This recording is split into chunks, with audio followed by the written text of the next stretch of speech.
All right, hello, welcome back to the Real World Garage. We're here today with the old 54 Ford. It's got a little small braking issue. Brakes work good, but they got a pull to one side. So we've got to look into that. And today, I've got a special guest. What's your name, special guest? Jude. Jude. How old are you, Jude? 5. Jude is 5 years old. This is my grandson. And I think it's important that we start passing the torch when they start getting old enough to start carrying things. So that's what we're going to do today. Mr. Jude has helped me move jacks and jack stands and this tent we're standing under. And he's helped me get things organized today. So let's get in here. We're going to get going. We're going to get the old car jacked up. And we're going to start teaching this young one how to do it safely and how not to get hurt while working on a car. So start teaching them young. Pass the torch. Let's get work.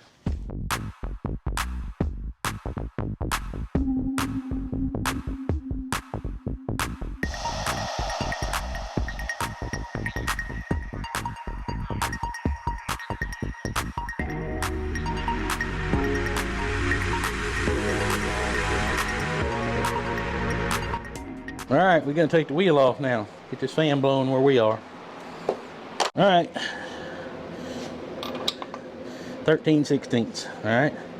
This gun goes backwards and it will go forwards. You push it that way to go backwards. See how? Put your glasses on. What'd you do with your earpiece?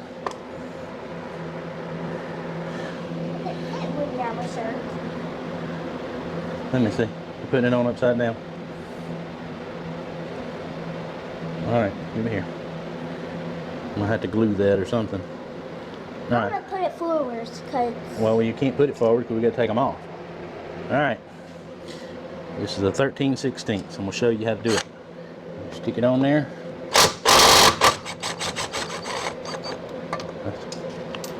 See how that worked? See? Did you see how that worked?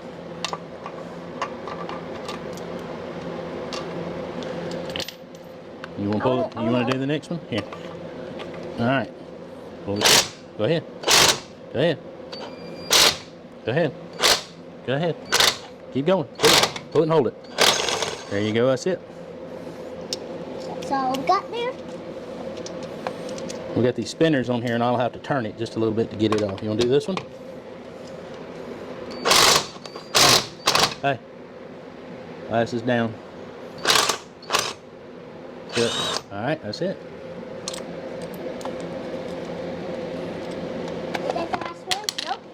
Nope. I'm gonna do that last one. We got this one and this one, and I think we have to see if I can get on this one. But with these spinners, it's kind of you have to kind of turn them a little bit to get the wheel off. There we go. All right, you ready? Go ahead. Yep, glasses. Good job. You remembered. There you go. That's it. Bump the socket and it'll come out. And we got to get our washers. Make sure we keep up with all them. I'll take and bump this. There. There we go. Go ahead. See the wheel move? There you go. Did you see the wheel move? All right. Let's gather up all our pieces. Take the whole wheel off? Yep. We're going to take the whole wheel off.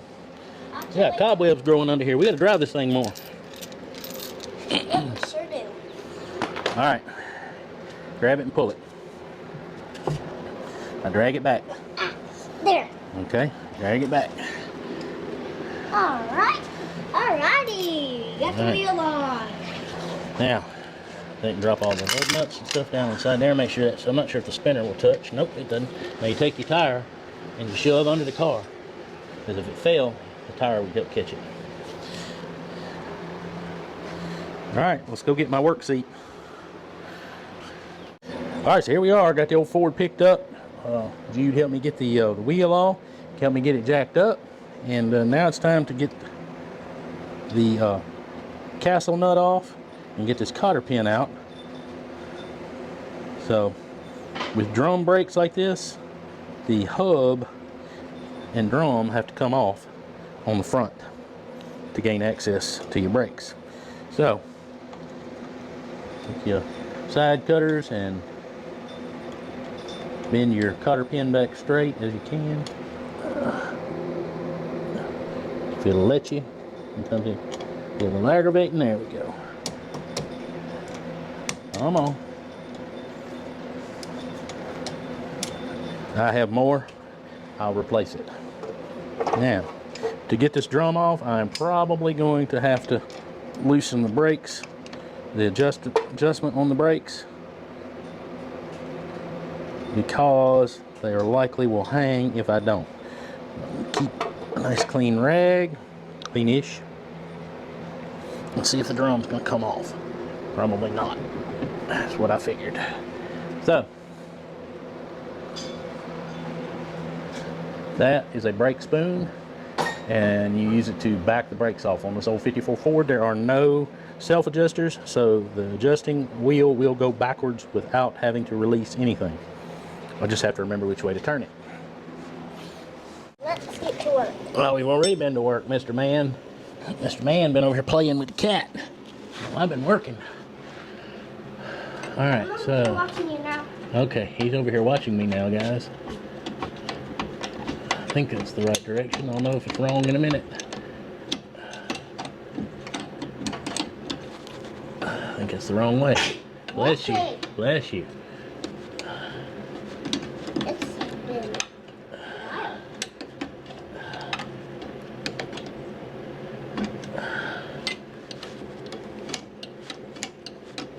There's a spider web above you. Yes, there is a spider web above me. Let's knock it off. These are called cobwebs. We need to drive, like I said, we need to drive this old car more. But I've been, Look, get the wheel back up and crank this thing up and get it out of here. oh yeah, that was definitely right. I'm going the right way now. Are you getting the wheel off? I'm taking the brake drum off, brake hub. There's a wheel inside there that you turn to release the brakes with a special tool. See that tool? All right, don't bump the camera. This is called a brake spoon. Okay, all right, back up.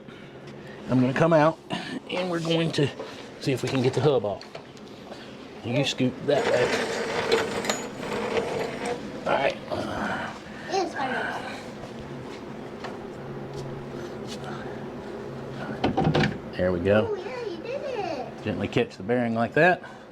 Keep it from getting dirt and grass and leaves. Fold it up, set it to the side, and pull it off. There we go. Voila. So, And I don't know. Let's see. Let's take a little peeky poo in there. Oh yeah, there we go, boys. I hope you can see that. Probably not. We'll get you in close. See that right there? That is rusty brake fluid. And everybody says, oh, you don't need to change your brake fluid. That is exactly why you have to change your brake fluid occasionally, especially on one that doesn't get driven a whole lot. So we're going to have to change that wheel cylinder, and we're going to have to flush in some fresh brake fluid. I have some new wheel cylinders for this vehicle, and hopefully we can get this wheel cylinder changed without having to completely tear all this down. You can see the brake shoes are still in really good condition, and all it needs is some wheel cylinders. So let me round up some parts, and we're going to get busy. All right, so let's talk about these brake shoes real quick. Talk about these drum brakes. Thing about these, and after I got to looking at them, part of the problem with these early style brakes are how they are mounted in the rear. If you can see that steering arm right there, that steering arm and spindle end are all in the way of getting that wheel cylinder off. So what we are going to have to do is I am going to put wheel cylinder kits inside of the wheel cylinders, and that means we're going to have to take a hone and clean them up and hope that they're not pitted, because if we have to take the wheel cylinders themselves off of the vehicle, the entire backing plate has to come off the car. So I'm going to take and disassemble and pull the shoes off. That way I can get access to the wheel cylinders. All right, so you can see I took the brake shoes and assemblies off. You can see I have disassembled the wheel cylinder right here, and as I suspected, one of the pistons, the one that was back here, was stuck in the bore. It didn't want to come out. It was not moving freely in the bore. This is how they are assembled inside that wheel cylinder. You have these two pistons right here, and all they are the backup for the rubber disc right here. And I don't know if you can tell in that shot or not, but those rubber discs are actually flared slightly. I'll show you with a new one.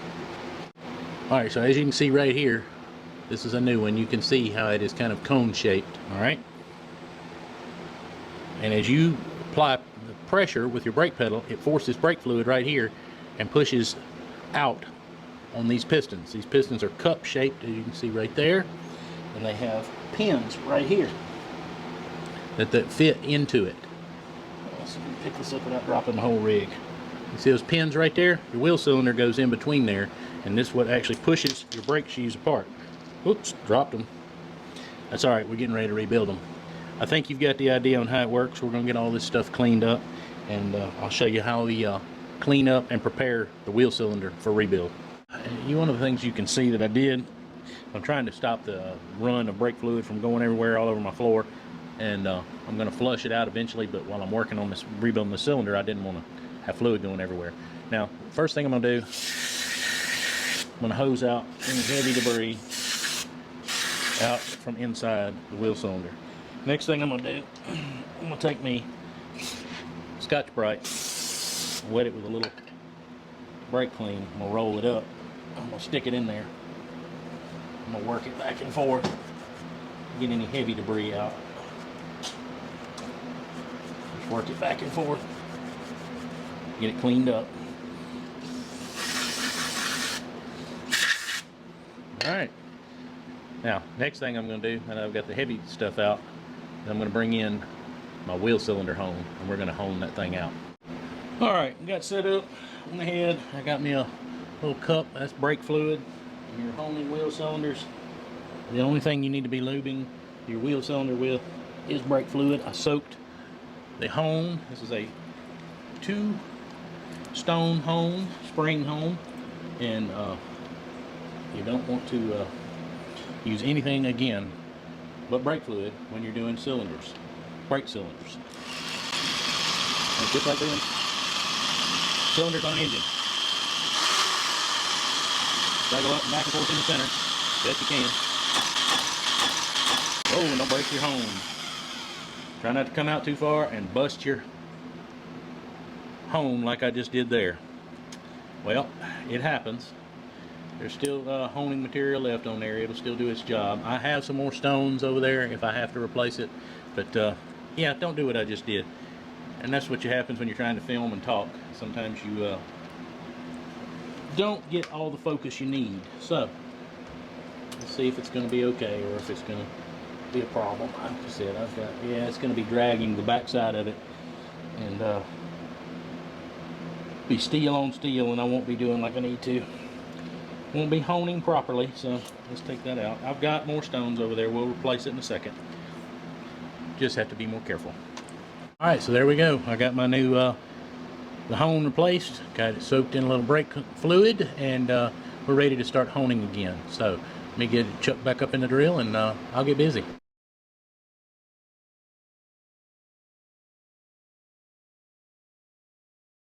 All right, well, the wheel cylinder looks like it's coming out nicely.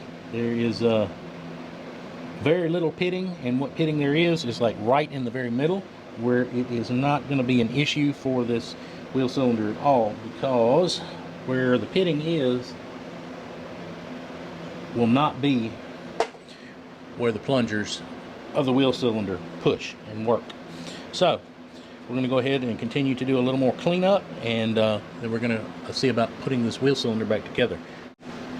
Alright, so we started cleaning up our pistons that go inside and back up the rubber cups, and we got all any rust or corrosion that might have happened to been on them, any of the muck from 20 years of being used, nice and clean. So we're getting ready to reassemble these wheel cylinders. So let's get zoomed in here so you can see what's going on. These kits for this 54 Ford are 1 1/8 inch cups, and Comes with a new spring. Comes with 2 new cups. And comes with 2 new dust boots. It's been a long time since I built one of these. I'm going to have to try to remember how the order of operation to get them put back together. It's not generally that difficult, as my memory serves me. But the main thing is keep everything clean. And I've got a bunch of crap on the floor right now, so I don't want to sit anything on the floor. But you only want to lubricate with your brake fluid. You don't want to, which I have a little cup of right here. I was lubing the stones with. Dip your parts in brake fluid only. Don't use anything else. So, to make this a little easier, you can start that cup for the other side and push it through this way. And you can take a piston and square it up in there with that piston.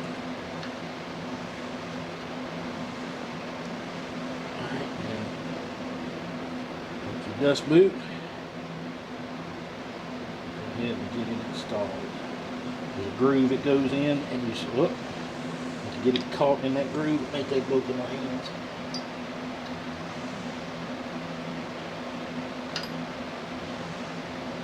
Being a little tedious.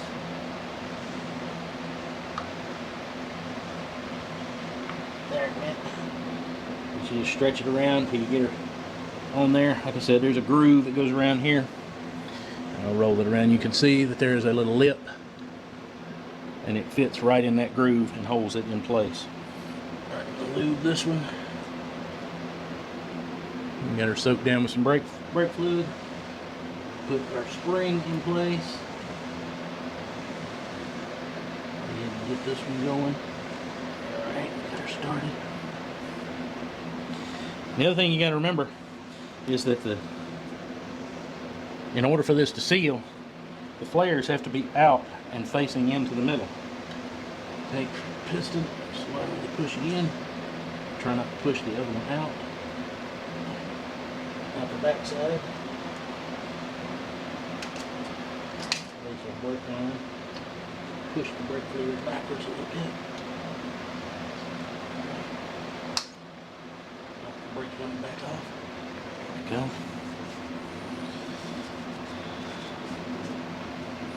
Yeah, take our boot. Put her on there, stretched in place and in that groove. There it is. One rebuilt wheel cylinder. All right, I want to do a little clarification on these rubber cups so that they get installed correctly and don't leak. You see how they are flared? The flares need to face the middle, okay? If you turn them around the opposite direction and have them installed backwards, the fluid will push out and around these cups. So the flare should face the middle and the spring be in the center. What happens is, as fluid fills in the middle of these and they push out, the fluid will actually cause these seals to push tighter against the wheel cylinder walls and keep them from leaking. So if these cups are installed wrong, they can leak. Make sure, like I said, that the lips face the middle. Alrighty, so we got the shoes reinstalled, the drum reinstalled. I just need to take and get a cotter pin for right there and put the dust cover on the outside, and the driver's side will be done. This is the side that was giving us a problem. I'm just curious what the passenger side is going to look like. Well, we'll know that in just a couple of minutes. Alright, well, we have the passenger side torn down, and we got the dust boot off, and as you can see, this side is doing it as well. So you get a little bit of moisture in there, a little bit of the fluid leaks by. This fluid is hygroscopic. It will absorb water and it will begin to rust, and that is what happens over time, and that is why it is important that you should change the brake fluid a little more often. I will say that I have been lax in doing that on this old car, and well, I'm paying a little price for it. Fortunately, I caught it early. I noticed the brakes weren't acting exactly right. I would mash the brakes, the vehicle would pull to the right, I would hold left on the steering wheel, and if I wasn't careful, I would let off the brake, and then the car would dart to the left because I was holding the steering wheel to the left to correct for the pulling brakes. So, we're going to get in here and get these new cups installed into these wheel cylinders, and then the brakes will be good on the front again. The shoes looked okay on this side as well. They are starting to show a little bit of stress crack in the braking material, so I will be seeing about buying some new shoes, but these are still serviceable. They're not terrible. They're not coming delaminated, so we'll continue to use them for a little while.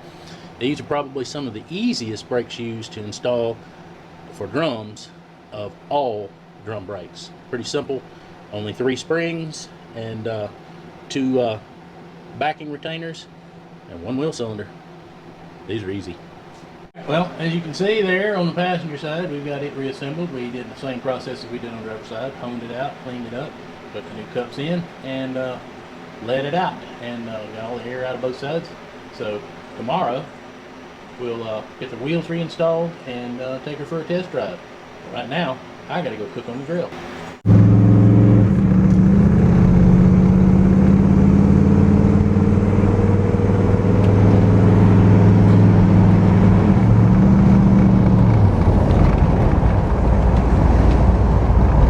Alright, well, we're out on a road test after having rebuilt the front wheel cylinders. We are going to, it is nosing over and at slow speed, even with low vacuum. It seems to be stopping okay and straight.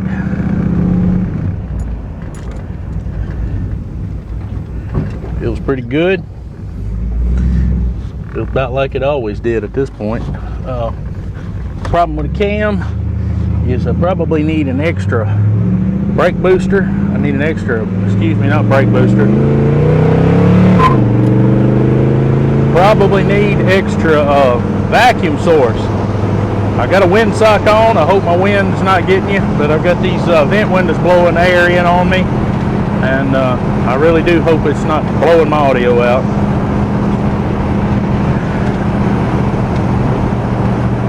But feels good to have this thing stopping straight again. Get past this traffic, got one more car coming toward me. I'll get on the brakes and we'll see if it's going to stop straight.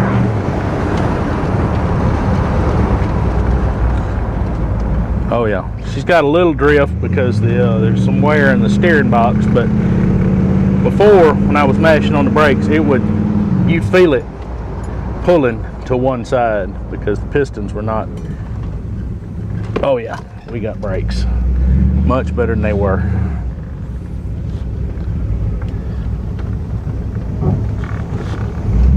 We're gonna roll up here to the gas station and fill up a little gas. All right, well, the test drive went well. The car stops a whole lot better than it did before, but we still got a bunch of parts to order, and we've still got a lot more work to do. So, while we're getting those parts coming, why don't you go out and watch another video coming on the screen right now.